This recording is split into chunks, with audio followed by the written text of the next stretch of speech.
we're still in the process of settlement discussions with our school district, right? And as I tell people, the reason why litigation is difficult because I'm a big fan of the old TV show Perry Mason, where litigation is a 45-minute episode, right? That's not reality, right? Litigation is like a long, drawn-out, ugly fight, right? But it's necessary. And so it is paradigm shifting.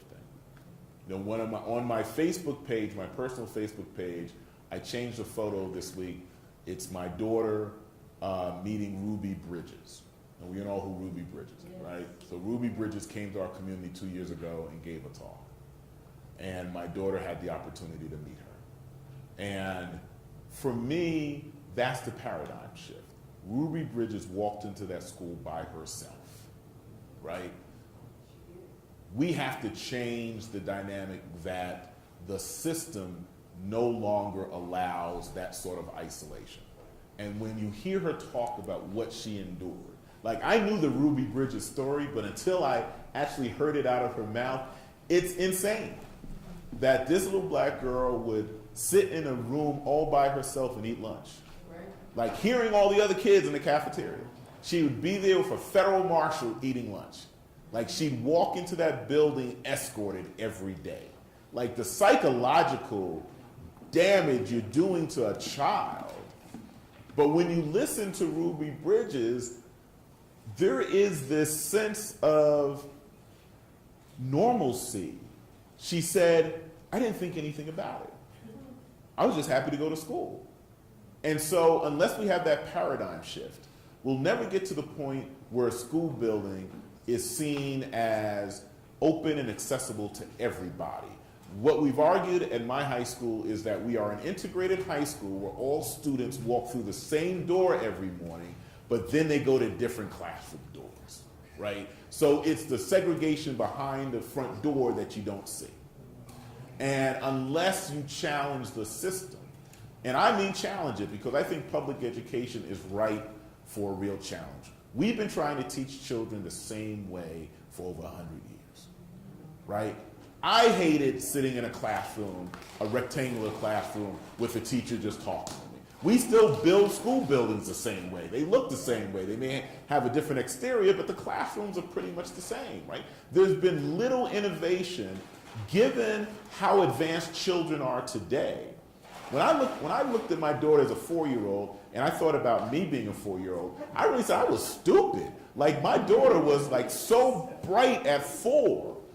I really said one day, I was a dumb kid. Because when I look at I wasn't doing that. Like, no, we didn't have cell phones, but at 4, my daughter could text on a cell phone. Right? Because I'd get all these stupid, silly texts from my daughter. So we've got to catch up with the times and motivate children in a way and find the levers of motivation. It's not always in a classroom, right? Sometimes we have to bust the school building open and allow kids to explore. I live in the shadow of New York City. One of my arguments with my school district is, how can we live 30 minutes from Manhattan? We can see the World Trade Center Tower, the Empire State Building from our town, right? We can see those landmarks. But we very rarely give our kids access to New York. The cultural capital of the world, incredible museums, everything. But we stick our kids in a classroom and basically, we're going to teach you today. And so when a kid is falling asleep in class, I get it. Because I was that kid. At a certain point, you check out. And honestly, by the time I was a junior in high school, I had checked out. I was like, something? You're not really giving me much here. Like, challenge these children, and you will be surprised and amazed. And encourage them to be teachers. Part of what I'm trying to tell our school district is because we have a shortage of black and brown teachers, we don't have a shortage of black and brown kids. Encourage those kids, even if it means setting up a scholarship program for kids who say, I want to be a school teacher. Well, this school district is going to support their education going forward. That's the way you paradigm shift. You can't always be involved in hand-wringing. and throwing your hands up and saying, oh, it's awful, what are we going to do? Well, you can do something if you really want to. And so I always come down to, you know something, if you want to change it, you can. And if you refuse, then you have to be forced to, but it's got to change. That's it. Well, thank you for your time. Appreciate it.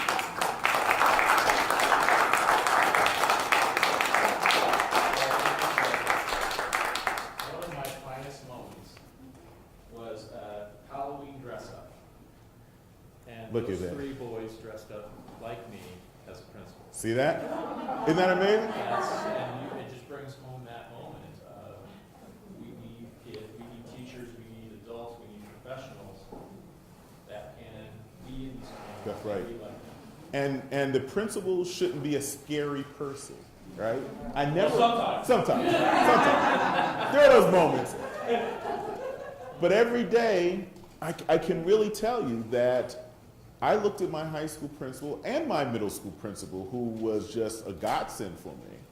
Those people were incredible because when I saw them, there was no fear or trepidation. If anything, I wanted to prove something to them. They Right? had a relationship with you, they had expectations for you. Absolutely. The same for everybody. Absolutely. And the best thing that could happen to a child, and I know because today there are all these issues, but I'm telling you, a hug from a principal means a difference in the world. It really does, because it means that that person sees me for who I am. So that's a great